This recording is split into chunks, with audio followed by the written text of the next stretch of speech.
చేతులు మారిన వెంటనే రాజకీయ నాయకులంతా కండువాలు మార్చడం కామన్. ఇప్పుడు అదే ఏపీ పాలిటిక్స్ లోనూ జరుగుతోంది. అసెంబ్లీ ఎన్నికల్లో ఘోర పరాజయం పాలైన వైసీపీలో పరిణామాలు వేగంగా మారిపోతున్నాయి. ఆ పార్టీకి షాకుల మీద షాకులు తగులుతున్నాయి. వైసీపీని వీడేందుకు నేతలు క్యూ కడుతున్నారు.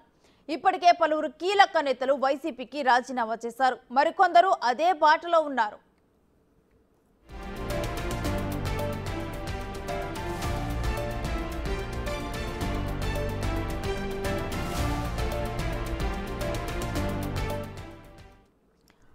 ఇప్పటికే మేయర్లు, కార్పొరేటర్లు, సర్పంచ్లు వైసీపీకి రాజీనామా చేసి కూటమి పార్టీలో చేరారు.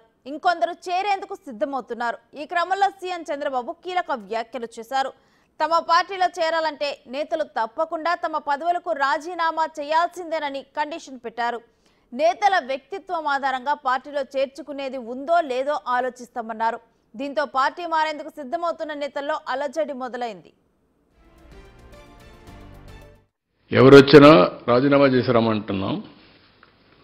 ఎక్కడొచ్చినా కూడా we want to maintain certain standards and values. కట్టు వాళ్ళు రాజీనామా చేసి వస్తే దాన్ని బట్టి మనుషులను బట్టి క్యారెక్టర్ వాళ్ళ యొక్క వ్యక్తిత్వాన్ని బట్టి ఆలోచించి విల్ టేక్. అంటే కొంతమంది పైన అభ్యంతరం కూడా వ్యక్తం చేస్తూ ఉన్నారు సార్. ఏది పార్టీకి పదవి కూడా చేస్తున్నారు సార్. కొంతమంది values I want to maintain. Sir కొంతమందిని తీసుకునే విషయంలో అభ్యంతరం కూడా వ్యక్తం చేస్తున్న పరిస్థితి క్యాడర్ వైపు నుంచి కావచ్చు, కొంతమంది లీడర్స్ వైపు నుంచి ఉంటాయి. అవి కూడా ఉంటాయి.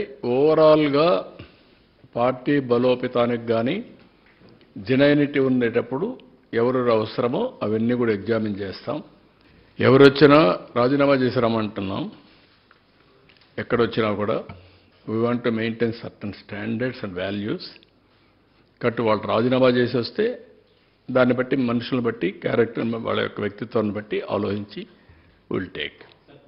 అంటే కొంతమంది పైన అభ్యంతరం కూడా వ్యక్తం చేస్తూ ఉన్నారు సార్. ఏది పార్టీకి పదవి కూడా చేస్తున్నారు సార్. కొంతమంది values I want to maintain. Sir కొంతమందిని తీసుకునే విషయంలో అభ్యంతరం కూడా వ్యక్తం చేస్తున్న పరిస్థితి. వైసీపీ పోతల సునీత పార్టీ సభ్యత్వంతో పాటు తమ ఎమ్మెల్సీ పదవికి రాజీనామా చేశారు. వ్యక్తిగత కారణాలతో రాజీనామా చేస్తున్నట్లు జగన్ కు లేఖలో రాశారు. త్వరలో భవిష్యత్తు కార్యాచరణ ప్రకటిస్తానని తెలిపారు. అయితే సునీత టీడీపీలో చేరతారని జోరుగా ప్రచారం జరుగుతోంది. తాజాగా 7 వైసీపీ రాజ్యసభ సభ్యులు ఆ పార్టీని వీడేందుకు సిద్ధమైనట్టు తెలుస్తోంది. మోపిదేవి వెంకటరమణ, బీదా మస్తాన్రావు, అయోధ్య రామిరెడ్డి, పిల్లి సుభాష్ సహా పలువురు వైసీపీకి గుడ్ బై చెబుతారనే వార్తలు వినిపిస్తున్నాయి. రాజ్యసభ సభ్యత్వానికి మోపిదేవి వెంకటరమణ, బీదా మస్తాన్రావు నేడు తమ రాజీనామా పత్రాలను రాజ్యసభ చైర్మన్ కు సమర్పిస్తారని సమాచారం. అసెంబ్లీ ఎన్నికల్లో 11 స్థానాల్లో మాత్రమే గెలిచిన వైసీపీకి ఉన్న నేతలు కూడా పార్టీని వీడుతూ ఉండటంతో అలజడి మొదలైంది. ఇప్పటికే పార్టీ దాదాపు ఖాళీ అవడంతో ఉన్న నేతలను కాపాడుకునేందుకు వైసీపీ అధిష్టానం ఎలాంటి చర్యలు తీసుకుంటుందో చూడాలి.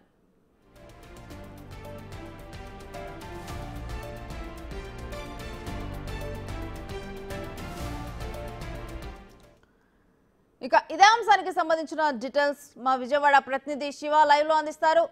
శివ, నేతలు మాత్రం తమ ట్రెడిషన్ ని వీడకుండా పార్టీ కండువాలు మార్చుకునేందుకు రెడీ అవుతున్నారు. అసలు డీటెయిల్స్ ఏంటి? రేణుశ్రీ, మొత్తం మీద చూసుకుంటే ఆంధ్రప్రదేశ్లో రాజకీయాలు శరవేగంగా మారిపోతున్నాయి. ప్రధానంగా చూసుకుంటే వైఎస్ఆర్సీపీకి సంబంధించిన రాజ్యసభ సభ్యులు, ఎమ్మెల్సీలనే టార్గెట్గా తెలుగుదేశం పార్టీ కూటమి సభ్యులు వ్యూహరచన చేస్తూ ఉన్నారు. ప్రధానంగా చూసుకుంటే కేంద్రానికి సంబంధించి భాజపాకి, ఎన్డీఏ కూటమికి సంబంధించి రాజ్యసభలో మెజార్టీ కంటే స్థానాలు కొద్దిగా తక్కువ ఉన్న పరిస్థితి కనిపించింది. దీంట్లో భాగంగా దేశంలోనే అత్యధిక రాజ్యసభ స్థానాలు కలిగిన దాంట్లో 4వ ప్లేస్లో వైఎస్ఆర్సీపీ ఉంది. సో ఈ నేపథ్యంలో ప్రధానంగా చూసుకుంటే కేంద్రానికి సంబంధించి త్వరలో అనేకమైన కీలకమైన బిల్లులు తీసుకురావాల్సిన పరిస్థితి ఏర్పడుతున్న నేపథ్యంలో రాజ్యసభ సంఖ్య బలం కొంత అవసరమైన పరిస్థితి కనిపిస్తుంది. సో కూటమిలో బలం ఉండగా పక్క పార్టీని ఎందుకు తీసుకోవాలనేది ఆ పార్టీ నేతల ఆలోచనగా కనిపిస్తుంది. దానిలో భాగంగానే ఎవరైతే అంటే ఇప్పటికే చాలామంది వైఎస్ఆర్సీపీకి సంబంధించిన మాజీ ఎమ్మెల్యేలు, మాజీ మంత్రులు, ఎంపీలు, ఎమ్మెల్సీలు తెలుగుదేశం పార్టీ కూటమిలో చేరతామని చెప్పి ప్రతిరోజు కూడా సమాచారం ఇస్తున్న పరిస్థితి కనిపిస్తూ ఉంది. కానీ కూటమి నేతలు మాత్రం చేర్చుకోవడానికి ఏమాత్రం కూడా సిద్ధంగా లేరు. కానీ మారుతున్న రాజకీయ సమీకరణాల్లో భాగంగా తెలుగుదేశం పార్టీ అంటే బీసీలు, బీసీలు అంటే తెలుగుదేశం పార్టీ ఏకైక జెండాగా ఆ పార్టీ ఆవిర్భావం నుంచి కొనసాగింది కాబట్టి బీసీలకి మొదట ప్రాధాన్యత ఇవ్వాలని చెప్పి ఆ పార్టీ ఒక ఆలోచన చేస్తూ ఉంది. దానిలో భాగంగానే మొట్టమొదటిసారిగా రాజ్యసభ సభ్యులుగా ఉన్న ఇద్దరు బీసీలని తెలుగుదేశం పార్టీ చేర్చుకునే అవకాశాలు కనిపిస్తున్నాయి. ఒకటి మోపిదేవి వెంకటరమణ, రెండు బీదా మస్తానరావు. వీరిద్దరూ కూడా నిన్న సాయంకాలం ఢిల్లీ చేరుకున్నారు. ఇప్పటికే రాజ్యసభ చైర్మన్ అపాయింట్మెంట్ కోరినట్టు తెలుస్తూ ఉంది. మధ్యాహ్నం 11 గంటల నుంచి 12:30 లోపు కూడా వీరు రాజ్యసభ చైర్మన్ని కలిసి రాజ్యసభ సభ్యత్వానికి ఇరువురు కూడా రాజీనామా చేస్తారని చెప్పి సమాచారం అయితే అందుతుంది. కానీ మనకు అందుతున్న సమాచారం ప్రకారం అయితే మోపిదేవి వెంకటరమణ అయితే పక్క, బీదా మస్తానరావుకు సంబంధించి మాత్రం క్లారిటీ లేదని తెలుస్తోంది. కానీ ఢిల్లీకి సంబంధించి మాత్రం ఈయన కూడా రాజ్యసభ చైర్మన్ అపాయింట్మెంట్ తీసుకున్నారని చెప్పి మరొక సమాచారం అయితే అందుతుంది. ఓవరాల్గా చూసుకుంటే వైఎస్ఆర్సీపీకి సంబంధించి 11 మంది రాజ్యసభ సభ్యులు ఉన్నారు. దీంట్లో వైవి సుబ్బారెడ్డి, విజయసాయిరెడ్డి, నిరంజన్ రెడ్డి, పలవని నత్తాని, బీదా మస్తానరావు, ఆళ్ల అయోధ్యరామిరెడ్డి, మోపిదేవి వెంకటరమణ, పిల్లి సుభాష్ చంద్రబోస్ లాంటి వ్యక్తులు ఉన్నారు. వీరంతా కూడా పార్టీ పెట్టిన దగ్గర నుంచి జగన్కి అండగా ఉన్న పరిస్థితి కనిపించింది.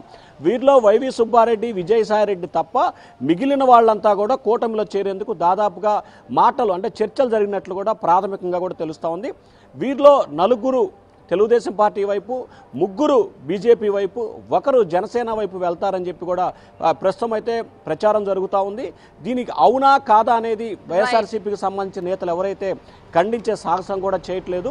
ఓవరాల్గా చూసుకుంటే ఈరోజు మాత్రం ఇద్దరు వైఎస్ఆర్సీపీకి సంబంధించిన రాజ్యసభ సభ్యులు ఢిల్లీలో రాజీనామా చేస్తారని చెప్పి తెలుస్తూ ఉంది. రానున్న వారం 10 రోజుల్లో జగన్ విదేశీ పర్యటనకు వెళ్ళి వచ్చేలోపే వైఎస్ఆర్సీపీకి సంబంధించిన రాజ్యసభని దాదాపుగా సభ్యులందరినీ కూడా కూటమి వైపు తిప్పుకునేందుకు కూడా ఆ పార్టీ నేతలు ప్రయత్నాలు చేస్తూ ఉన్నారు. Renusri, thanks for the details Shiva.